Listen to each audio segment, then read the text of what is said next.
మోంతా తుపాను ప్రభావం మొదలైంది. సముద్ర తీర ప్రాంతాల దగ్గర పరిస్థితి భయానకంగా మారింది. ఆకాశంలో నల్ల మేఘాలు కమ్ముకోగా సముద్రంలో రాకాసి అలలు ఎగసిపడుతున్నాయి. చాలా చోట్ల సముద్రం ముందుకు దూసుకొచ్చింది. ఉత్తరాంధ్ర నుంచి నెల్లూరు వరకు వర్షాలు జోరుగా పడుతున్నాయి. ఈదురుగాలులు అంతకంతకు పెరిగిపోతున్నాయి. గాలుల తీవ్రతకు ఇంటి పైకప్పులు ఎగిరిపోతున్నాయి. చెట్లు, విద్యుత్ స్తంభాలు విరిగిపడుతున్నాయి. రోడ్లు తెగిపోతున్నాయి. ఇళ్లలోకి నీరు చేరుతోంది. వైజాగ్లోని పలు ప్రాంతాలు అండర్ బ్రిడ్జిలు నీట మునిగాయి.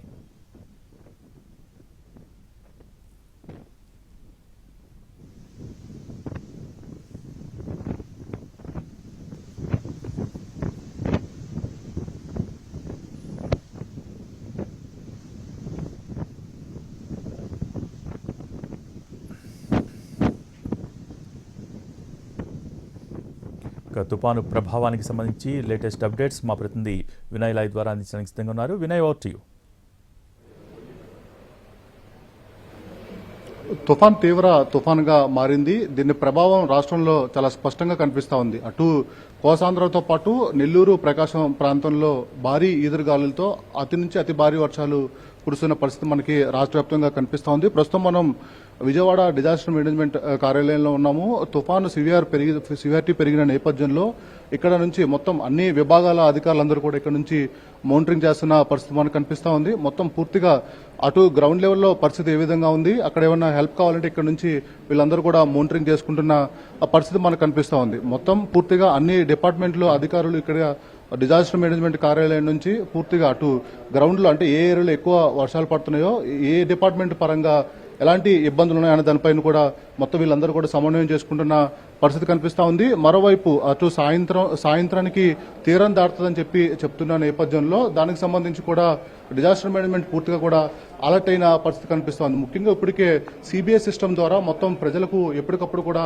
సమాచారం ఇస్తా ఉన్నారు. ఈ నేపథ్యంలోనే దానికి సంబంధించిన టోల్ ఫ్రీ నెంబర్ నుంచి కూడా భారీగా ఫోన్ కాల్స్ అన్ని కూడా వస్తా ఉన్నాయి. ఏ ప్రాంతాల్లో ప్రభావం ఎలా ఉంటుంది, వర్షాలు ఎలా పడతాయి, ఎటువంటి ఇబ్బందులు ఉంటాయని దానిపైన కూడా అక్కడ ఆ నెంబర్లకి ఫోన్ చేసి అటు ప్రజలందరూ కూడా కనుక్కుంటున్న పరిస్థితి కనిపిస్తా ఉంది. మరోవైపు చూడొచ్చు పూర్తిగా అటు సైక్లాన్ కదలికలతో పాటు ఎప్పటికప్పుడు కూడా గ్రౌండ్ లో ఉన్న పరిస్థితిని కూడా అధికార యంత్రాంగం అంటూ కూడా తెలుసుకుంటుంది. ప్రస్తుతం మనతో పాటు ఈ disaster management command control room incharge Peter ఉన్నారు.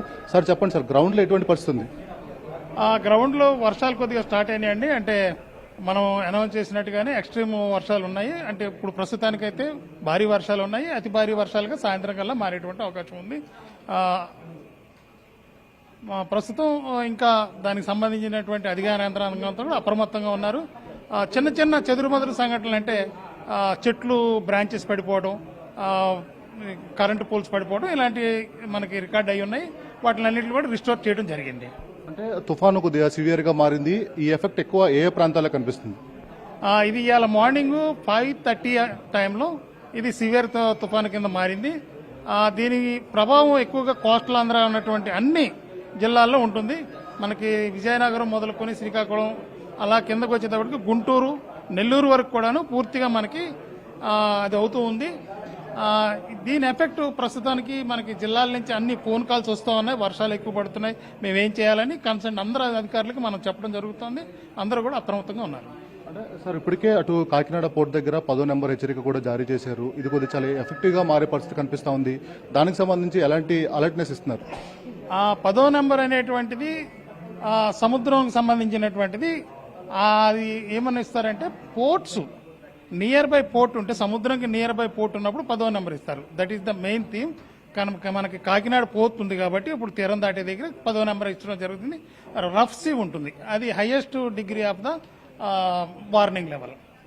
తుఫాను చాలా వేగంగా కదులుతా ఉంది. ఎప్పుడు తీరం దాటే అవకాశం ఉంది, ఎక్కడ తీరం దాటే అవకాశం ఉంది? కాకినాడ పరిసర ప్రాంతాల్లో ఇప్పుడు అనుకుంటా ఉన్నాం. ఇది స్లైట్ గా దాని దిశను కొద్దిగా మార్చుకునేటువంటి అవకాశాలు కూడా ఉన్నాయి. ప్రస్తుతానికైతే కాకినాడ ప్రాంతంలో తీరం దాటవచ్చు. Expected at midnight of today 28వ తారీఖు మిడ్ నైట్ అవ్వచ్చు.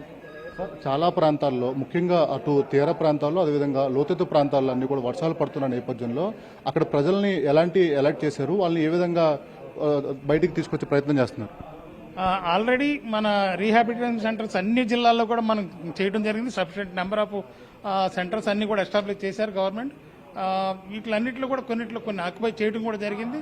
మనం వెల్ ప్రిపేర్డ్గా అంటే కుక్డ్ ఫుడ్ సర్వ్ చేయడం వాళ్ళకి, గుడ్ శానిటరీ ఫెసిలిటీస్ ఇవ్వడం, తర్వాత డ్రింకింగ్ వాటర్ మీద కూడా కాన్సన్ట్రేట్ చేయడం, ఇవన్నీ కూడా చేశాము.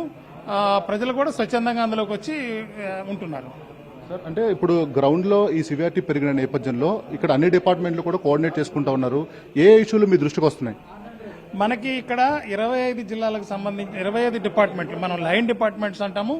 ఈ లైన్ డిపార్ట్మెంట్స్ సంబంధించినటువంటి 25కి సంబంధించిన ఆఫీసర్స్ ఇక్కడ ఉన్నారు. వాళ్ళ డిపార్ట్మెంట్స్ కంట్రోల్ రూమ్ స్టేట్ లో ఉన్నాయి. అక్కడి నుంచి వచ్చినటువంటి ఇన్ఫర్మేషన్ ఇమీడియట్ గా మనకు షేర్ చేయడం, లేదా ఆ డిపార్ట్మెంట్ కి సంబంధించి ఇంకేదైనా అదనంగా వేరే డిపార్ట్మెంట్ నుంచి ఇన్ఫర్మేషన్ కావాలనుకుంటే మన దగ్గర నుంచి వాళ్ళు తీసుకోవడం జరుగుతూ ఉంది. సార్, అంటే తుఫాను సివియర్ తుఫాన్ గా మారింది. ఈ రోజు సాయంత్రం లేదా అర్ధరాత్రి తీరం దాటుతుందని చెప్పి వాతావరణ శాఖ అలర్ట్ చేస్తుంది. ఈ నేపథ్యంలో డిజాస్టర్ మేనేజ్మెంట్ ఏ విధంగా సిద్ధంగా ఉంది? డిజాస్టర్ మేనేజ్మెంట్ మనం అన్ని విధమైనటువంటి అడ్వైజరీ ఇచ్చేస్తున్నాం అందరికీ. అడ్వైజరీ ఇన్ సెన్స్ ఏం చేయాలి, ఏ పరిస్థితుల్లో ఏం చేయాలనేది వెల్ ప్రిపేర్డ్గా ఉన్నారు. ఇంకొకటి, మనం లాంగ్ టర్మ్లో కూడా మనం ముందుగానే ప్రిపేర్ అయ్యి ఉన్నాం. అంటే లాంగ్ టర్మ్లో అంటే మన దగ్గర నుంచి అన్ని జిల్లాల్లో మాక్ ఎక్సర్సైజులు నిర్వహించున్నాం. మాక్ ఎక్సర్సైజ్ మీన్స్ తుఫాన్లు వచ్చినప్పుడు ఏం చేయాలి, వరదలు వచ్చినప్పుడు ఏం చేయాలి అనేది ఇది కంటిన్యూస్ ప్రాసెస్. ఇయర్ వైజ్ మనం చేస్తూనే ఉన్నాం. రీసెంట్గా లాస్ట్ మంత్లో కూడా మనం ఉప్పాడ ప్రాంతం, అంటే కాకినాడలో ఇప్పుడు ఏదైతే తీరం దాటుతుంది అనుకుంటున్నామో ఆ ప్రాంతంలో కూడా సైక్లోన్కి సంబంధించిన ఒక మాక్ ఎక్సర్సైజ్ మనం చేయాలని అనుకున్నాం. దానికి సంబంధించినటువంటి ప్రీ బిల్డింగ్ మీటింగ్ అందరు కూడా మనం చేయడం జరిగింది. తుఫాను సివియర్ గా మారిన నేపథ్యంలో డిజాస్టర్ మేనేజ్మెంట్ పూర్తిగా అలర్ట్ అయింది. మనం విజువల్లో చూడొచ్చు. పూర్తిగా సిబిఎస్ ద్వారా ఎప్పటికప్పుడు కూడా ప్రజలకు సమాచారం ఇస్తున్న నేపథ్యంలో కమాండ్ కంట్రోల్ రూమ్ కి మొత్తం ప్రజలందరూ కూడా ఫోన్ చేసి సమాచారం తెలుసుకుంటున్న పరిస్థితి కనిపిస్తా ఉంది. కంటిన్యూస్ గా కమాండ్ కంట్రోల్ రూమ్ కూడా ఫోన్లు వస్తున్న పరిస్థితి కనిపిస్తా ఉంది. అయితే తుఫాను సివియర్ గా మారుతున్న నేపథ్యంలో డిజాస్టర్ మేనేజ్మెంట్ పూర్తిగా అలర్ట్ అయింది. గ్రౌండ్ లో పరిస్థితులు ఓకే, థ్యాంక్ యూ వినయ్.